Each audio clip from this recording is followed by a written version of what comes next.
Hey, good afternoon, good morning, good evening, wherever you are listening to this. I'm Tom, if we've never met before, and I wanted to thank you for clicking on this video. It's a very important lesson. It's part of a three-part series that I put together because it's been on my heart and it's been on my mind to be talking about these really two important emotional culture killers. One being doubt, the other being assumption. If you're part of our inner circle community or one of our Blueprint for Success, communities, our executive director collective, you'll probably hear me say a lot of things that I have said, before. But if you're brand new, welcome. I don't take these opportunities lightly, so I appreciate because your time is valuable. Um, Being able to share with you some leadership thoughts that I have as a current executive director and someone who has coached hundreds of leaders and been parts of lots of strategic improvement plans in my time. So let's talk about this first one is on doubt, right? This lesson is on doubt. And every leader faces doubt, right? And the key is, right, how high performers overcome it is what I want to talk about, right? How high performers are overcoming it. And so, I don't think anybody took a course or a class in your admin program or have maybe even read a book on doubt, right? It's the truth that no one told us about leadership is that most leaders, right, assume doubt disappears as you grow or as you maybe become more confident, right? Or you get that promotion, gain more experience, or even achieve more. But actually, the truth is it's the opposite. The more responsibility you carry, the more doubt that you end up facing. And so, my mentor, Paul Martinelli, who helped craft a lot of my leadership experiences and through his mentoring and his coaching. I mean, he's talked to me about doubt many times. Not my doubt, his doubt, right? The doubt that he has to assure me, right, that even at the peak of his influence, at the peak of his leadership, he still has doubt. So here's the mindset shift, right? Doubt's not a sign that you're unprepared, right? Doubt's the evidence that you're growing. Doubt is the evidence that you're growing. If you feel doubt, you're stretching, you're risking something, right? You're stepping into something meaningful, maybe something you've never, personally handled before. And while doubt is natural, right, it's also extremely dangerous if not challenged. So, what doubt actually is, right? Most people define doubt as maybe a fear or insecurity. And really, what doubt is, it's a feeling of uncertainty or lack of conviction, a feeling of uncertainty or lack of conviction. So, doubt shows up anytime, right, that you face big decisions, new responsibilities, higher stakes, new roles, new identities, right? Or shifts, right, in your leadership or your position. And for school leaders, that's like practically every day, right? So doubt itself is not the issue. It's how you interpret doubt determines whether it becomes fuel for you or poison for you. Okay, fuel or poison.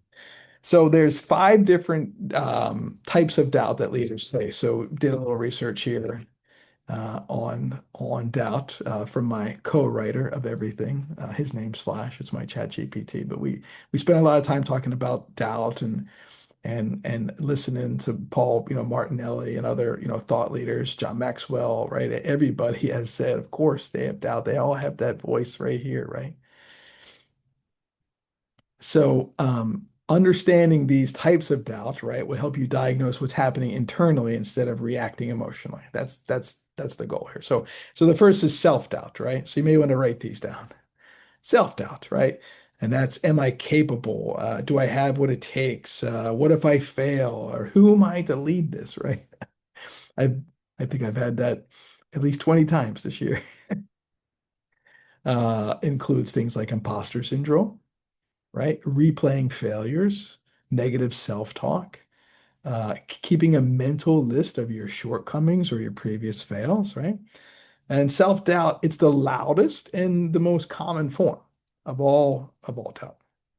Now, then there's situational doubt, right? That's, is this the right decision? Am I choosing the right direction? Should I move forward or should I pull back? Right? School leaders may often experience this with maybe a staffing decision, maybe a parent conflict, time-sensitive issues, discipline decisions, right? And this sometimes looks like procrastination, right? Or uncertainty. Leaders get stuck trying to play chess instead of checkers, over analyzing and anticipating. Now, I'm a big fan of playing checkers when when my chess game is short, right? Because I just needed to know the next step. And I just love that, right? Because I'm always say, is that leader playing chess or are they playing checkers? Sometimes you got to play checkers, right? Especially when it comes to big decisions, right? What's the next best step? Okay, so that's two. So we got self-doubt and situational doubt. Number three, relational doubt. Relational doubt. Are they with me? Do they support me? Maybe why haven't they, replied back to my text, right? So it's all sorts of levels. Are they resisting me, right? What are they saying on that survey, right? This is where resentment begins. And if you're a part of any of our studies, you'll know resentment, right? Resentment, resistance, and revenge. Nothing grows in any of them. So we got to be careful. So this is where resentment begins. Assumptions are born. Communication breaks down. Conflict grows in silence. So relational doubt destroys trust faster than any wrongdoing. And most of it is made up right here. So number four, right? So that's really, you got self-doubt, situational doubt, relational doubt. Number four is purpose or spiritual doubt. Okay.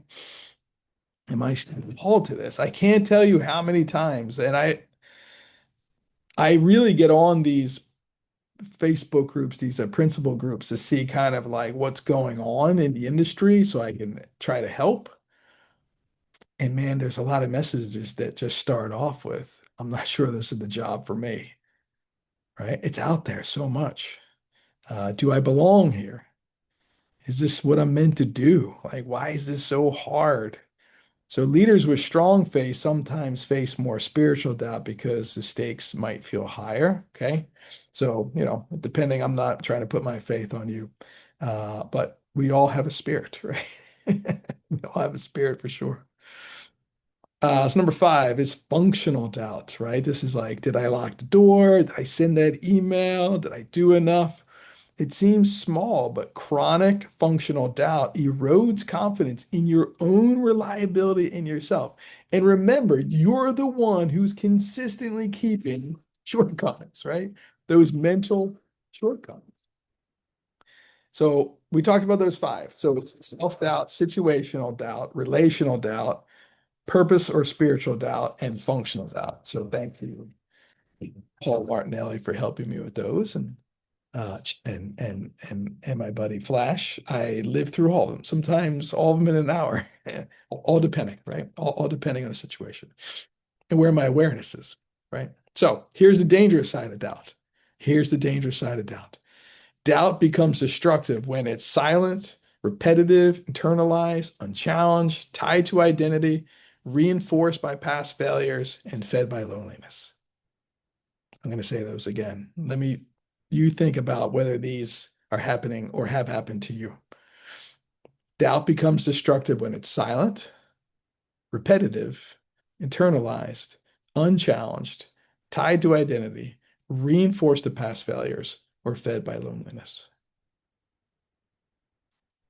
Paul Martinelli, my mentor, says, he said, doubt fortified by lies we tell ourselves become a weapon against our own potential. Now, come on, let's just think about this. How many times does this happen? I can still remember a specific time we were coming out of COVID-ish, coming out-ish, and I was an interim executive director of a school. I knew no staff. I had not met them because we were all, online. And man, they had some troubles.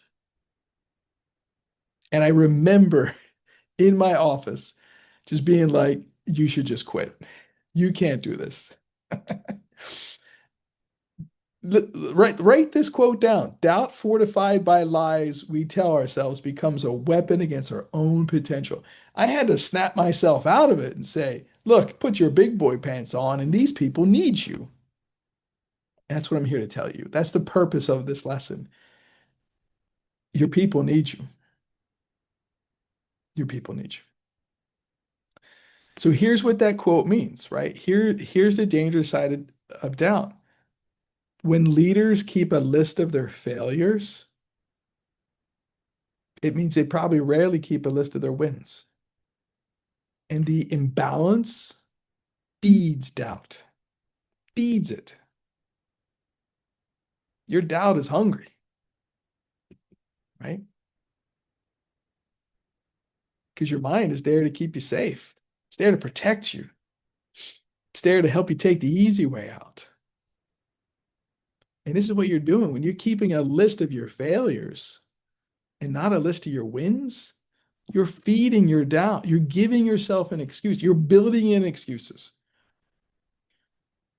And when doubt grows long enough, man, it becomes hesitation, inaction, insecurity, poor decision making, procrastination like no other. And most dangerously, doubt creates a void, and assumptions fill that void. So I've been talking about lesson two, assumptions, the most dangerous leadership style. So look at that. Doubt creates a void, and the assumptions fill it because I'm not doing anything. And when I'm inactive, I'm just processing and thinking and rethinking and overthinking, or maybe conferring with other people who have less experience than I do. How many times have you asked someone for advice who is maybe unemployed or not very successful or in a position lower than you? All those assumptions fill it. I'm not good enough. I'm not smart enough. I didn't know this turned into a Stuart Smalley episode, but if you guys know what I mean, if you watch Silent Night back in the wall phone generation, as my son will say. So you can see how there's a danger side of doubt. So how do I overcome it, Tom? That's why I turned on the click. Let's go. How do we overcome doubt? Here's 5 practices that will help you break the pattern, guaranteed. Number 1, stop keeping a failure ledger. Build a strength ledger, right? Whether it's a notebook, a bunch of notes, right? Like every time things go well, right? You're gonna write that down. So because most leaders mentally keep the shortcomings, mistakes, missed deadlines, failures, broken promises, gaps, right? This is why we don't trust ourselves because we have this, we're the only ones that know everything we've committed to and broken, and they're sitting in our heads. Every time you've tried that diet or tried that workout program or said you were going to get in the classrooms this week and didn't do it. All the things that you said you were going to mentally, it's the only list you may have in your head is all the things that you did not do. And they get re-rehearsed daily in your head. So instead, I want you to keep a success and strengths ledger. Okay, success and your strengths ledger. And if you're part of any of our programs, right, you can look at your disc, profile, page 17. You got your strengths finder right there, and you should know what your strengths are. And let me tell you a story for not knowing your strengths are. I remember I applied for this job. I was an exceptional children's teacher in Wilmington, North Carolina, and the EC director of the county, Bill Tran, man, he was such a great mentor for me. I wish he was probably a little harder on me. Maybe I would have learned faster. But he got me an interview for this job. It was to work in a treatment center, to be a director, and I wasn't qualified, right? I was just starting my master's program, I think, maybe ish. And I remember during the interview, they asked me, "What are your strengths?" Man, I was almost silent. I couldn't really think of any.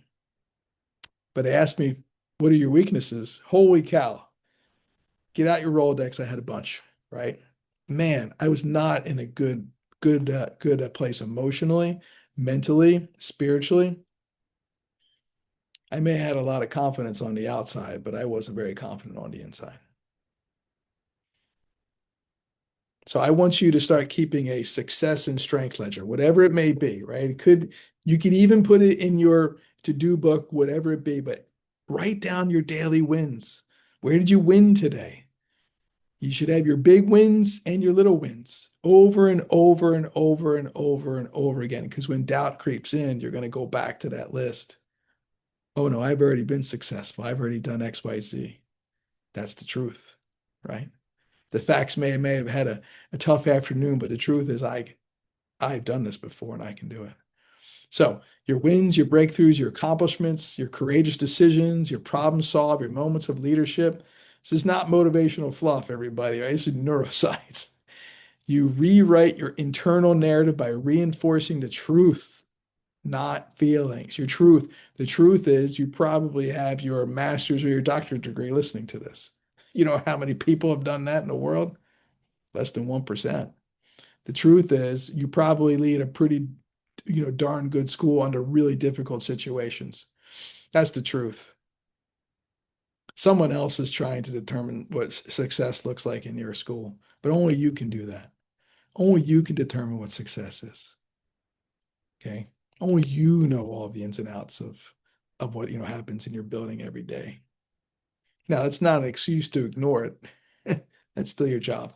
We'll talk about that during the assumptions piece. So that's number one. So remove your failure ledger and start building a strength ledger. Okay. Number two, surround yourself with supportive people. This is critically important.